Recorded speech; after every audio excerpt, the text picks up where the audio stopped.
তেওঁ যদি কেছ তৰে ছাগলীয়ে কেতিয়াবা নিজকে বলিখালত দিয়ে নেকি? নিদিয়ে। ছাগলীটো দূৰে দূৰে থাকিব।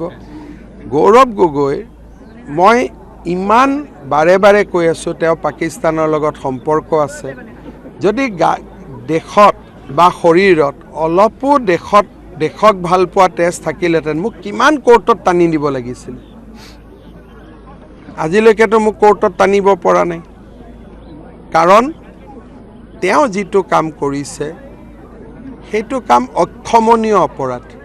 কোনো ইলেকশ্যনৰ লগত ইয়াৰ কোনো লিংক নাই। কিন্তু কোনো দেশৰ মানুহে কেতিয়াবা কোনোবা মাজুলীৰ মানুহক পাকিস্তান যোৱা শুনিছে নেকি? কোনোবা যোৰহাটৰ মানুহক বিয়া কৰোৱাৰ পিছত হনিমুন পাকিস্তানত যোৱা শুনিছে নেকি? তাত কি থাকে? তাত উগ্ৰবাদী মানুহবিলাক থাকে।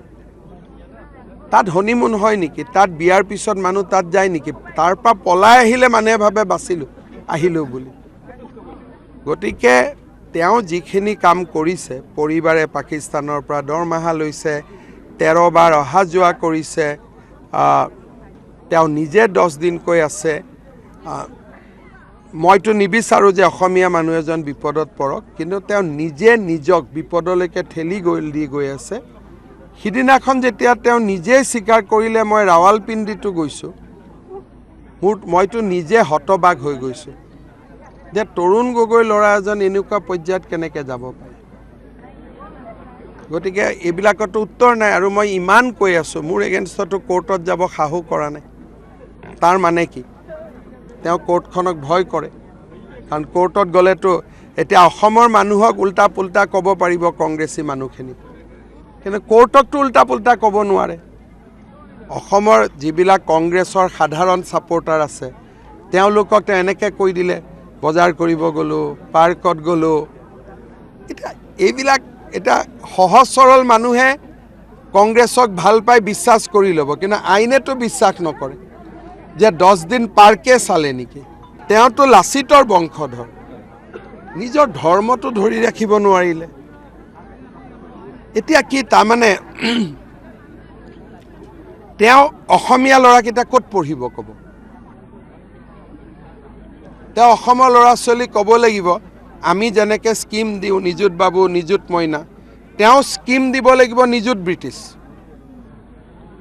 যে ল'ৰা ছোৱালীক মই পাছপৰ্ট বনোৱা সুবিধা দিম, চবেই ব্ৰিটিছ নাগৰিক হ'ব, কাৰণ অসমখন থকা যোগ্য নহয়।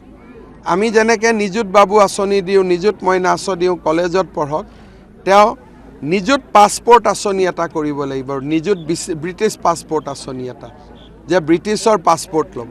যেতিয়া মই ফোনত কথা পাতোঁ প্ৰধানমন্ত্ৰীৰ লগত, মোৰ পৰিবাৰে শুনি থাকেনে নাই? বিচনাত থাকেতো শুনি থাকে। যেতিয়া মোৰ ঘৰত কোনোবা মানুহ আহে মোৰ ল'ৰা ছোৱালীয়ে দেখেনে নাই?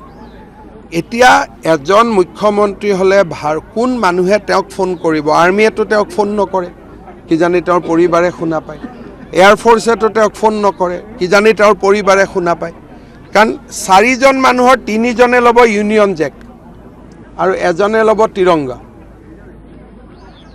আৰু সঁচা কথা ক'ব গ'লেতো মোৰ আৰু সন্দেহ আছে, কিন্তু ইলেকশ্যনৰ আগত মই কেইটামান আৰু তাৎপৰ্যপূৰ্ণ কথা ক'ব খোজা নাই। মোৰ মনত আৰু এটা ডাঙৰ সন্দেহ আছে, কিন্তু মই ইলেকশ্যনৰ আগত মই নকওঁ। কাৰণ 3জনে যিটো কাম কৰিছে 4 নম্বৰজনে কিয় নকৰিব? গতিকে মোৰ মনততো আৰু এটা নেক্সট সন্দেহো আছে, কিন্তু মই এতিয়া ইলেকশ্যনৰ আগত ক'ব খোজা নাই। কিন্তু ইয়াৰ ওপৰতো মই জাচুচি চলাব লাগিব। কাৰণ ঘৰত যদি 4জনৰ মোৰ ল'ৰা ছোৱালী ৱাইফে কিবা এটা কৰে সেইটোতো ময়ো কৰিম, চিক্ৰেট কৰি কৰিব পাৰোঁ, কিন্তু তাৰমানে সেইটো কামত ময়ো আছোঁ।